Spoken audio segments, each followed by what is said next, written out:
Alors en fait, avec Thierry, ça fait un moment qu'on travaille sur cette idée de polar dans le milieu de la cuisine moléculaire.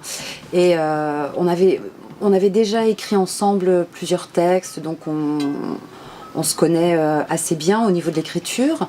Et je vais laisser Thierry raconter l'idée, parce que c'est quand même au départ lui qui l'a eu. Voilà.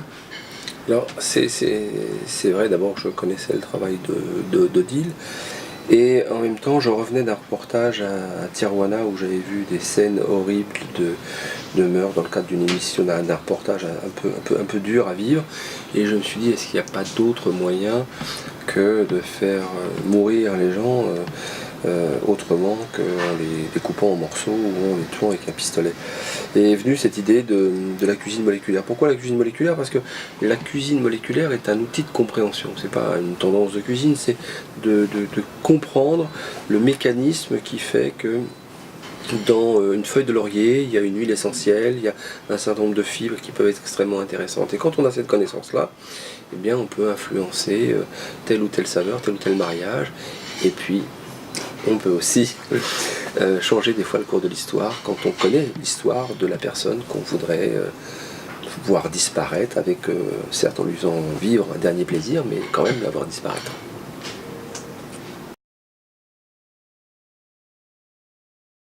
Alors d'abord, on y a pensé avec Thierry parce que moi j'ai écrit déjà quelques polars.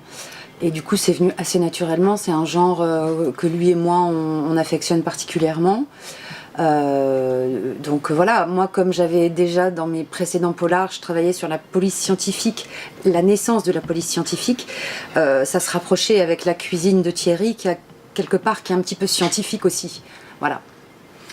Et c'est vrai que les polars, moi j'en gardais une idée assez régressive de toujours avoir vu mon père lire des séries avec des histoires assez sombres, assez noires, de meurtres, de tueurs à gages, de quartiers compliqués, des noirceurs des faubourgs de Paris, mais des faubourgs de Hambourg ou ailleurs. Et j'ai gardé une affection toute particulière parce que c'est peut-être la première littérature qui m'est donné envie de lire, parce qu'il se passait des choses extraordinaires. Et ça, j'avais vraiment envie un jour de croiser le chemin d'un auteur de polar. Oui, on rigole bien. Après c'est toute la mise en forme aussi littéraire dans ce plaisir, hein. Donc, mais oui, faut s'amuser parce qu'ensuite il faut aussi que le lecteur prenne du plaisir à lire, même si c'est noir, même si c'est des histoires un peu même très sombres parfois, mais oui, il faut s'amuser.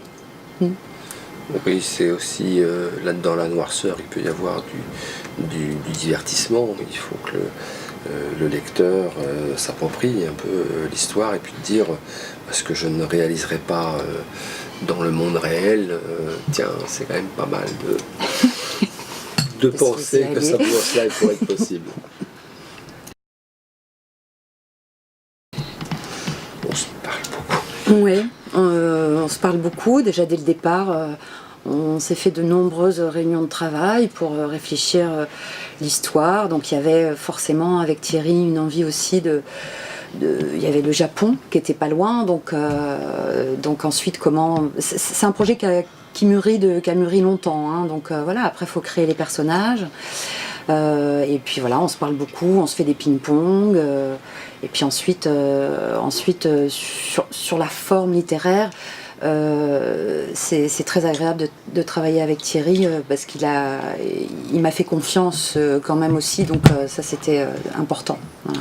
Et c'est vrai que c'est une question de confiance d'écrire à quatre mains, parce que je fais partie de ces gens qui longtemps étaient considérés comme cancres. Donc de mettre des phrases comme ça sur un papier, d'émettre des idées au travers de cette phrase, etc., on n'est pas forcément en confiance. Donc le quatre mains est quelque chose pour un professionnel de l'écriture, est quelque chose d'un peu rassurant, et en même temps j'aime bien le travail d'Odile. Et puis il y a un feeling qui se crée, et ce feeling, pour moi il s'appelle la confiance. Et quand j'ai une idée, j'ose l'écrire, en parler, la partager, la retravailler s'il le faut, et je le fais en toute confiance parce que ça me procure très honnêtement un certain plaisir et un certain bonheur.